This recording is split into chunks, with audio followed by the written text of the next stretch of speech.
জানি না আমি কতটা ওদের পাশে থাকতে পারি, কিন্তু সম্মান দেওয়ার জন্য গুণীজনদের মাঝে আমি নিজেকে সত্যি সমৃদ্ধ মনে করছি। এই আর কি। আমি বেসিক্যালি শর্ট ফিল্ম করি, আর কিন্তু ওই দুনোতে থাকার জন্য আর কি সময়টাই মেন সমস্যা হয়ে যায়।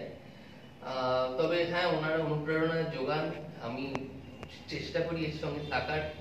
আর থিয়েটারের জন্য সত্যি আমি সেরকম এখন সেই ওনারা কিভাবে পাশে থাকে আমি জানি না, ওনারা আমাকে সম্মান দিলেন, আমি তার জন্য কৃতজ্ঞ। অসংখ্য ধন্যবাদ। চেষ্টা করবো ওনাদের অনুপ্রেরণা যেটা আছে সেটাকে পাথেয় করে ওনাদের সঙ্গে আরো ইনভলভ থাকার, এবং এইভাবেই চলতে থাকবো। আর থিয়েটার করি বা ফিল্ম যা করি সেটাও সোশিও পলিটিক্যালি হয়, একটা মেসেজ থাকে। থিয়েটারও যখন করবো কিছু মেসেজ অবশ্যই থাকবে। আর ভালোবাসা ভালো লাগা সবটাই এটা।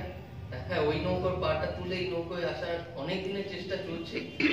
চেষ্টাটা আশা আপনারা আশীর্বাদ করুন বা আশা প্রেয়ার করুন যে যাতে আসতে পারি, তাহলে সব ভালো লাগবে। আপনাদের সঙ্গে আরো সময় কাটাতে পারবো, থাকতে পারবো, ভালো লাগবে।